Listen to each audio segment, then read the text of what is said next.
தன் மீது காவல்துறை தெரிவித்த அனைத்து குற்றச்சாட்டுகளும் தவறானவை எனவும் தனது உயிருக்கு அச்சுறுத்தல் இருப்பதால் மனித உரிமை ஆணையம் முதலமைச்சர் தலையிட்டு விசாரிக்க வேண்டும் என மயிலாடுதுறை மதுவிலக்கு அமலாக்கத்துறை டிஎஸ்பி சுந்தரேசன் தெரிவித்துள்ளார்.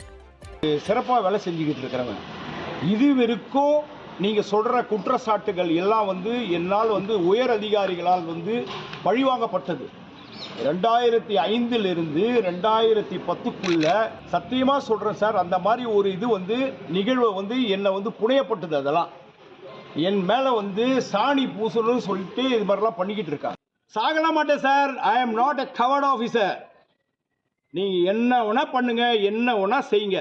ஆனா இன்னைக்கும் சொல்றேன், ஆனரபிள் சிஎம் அவர்கள் இதுவரைக்கும் இதுல ஏன் தலையிடலன்னு எனக்கு தெரியல.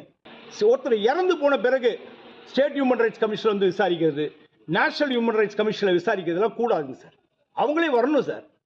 நான் ரொம்ப கஷ்டப்படுறேன் சார், மென்டல் அகனியில் இருக்கேன் சார், ஸ்ட்ரெஸ்ல இருக்கேன் சார். போலீஸால நான் பாதிக்கப்பட்டிருக்கேன், உயர் அதிகாரியால் பாதிக்கப்பட்டிருக்கேன், பகிரங்கமாக குற்றச்சாட்டு சாட்டுறேன் சார். இவங்கெல்லாம் தயவு செய்து எனக்கு காப்பாற்றணும் சார். என்னுடைய உயிருக்கு த்ரெட் இருக்குங்க சார்.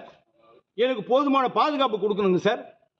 எனக்கு எதனா ஆச்சுன்னா அந்த உயர் அதிகாரிகள் தான் சார் பதில் சொல்லி ஆகணும். இந்த டிபார்ட்மெண்ட் பதில் சொல்லி ஆகணும் சார். அரசாங்கம் பதில் சொல்லி ஆகணும் சார்.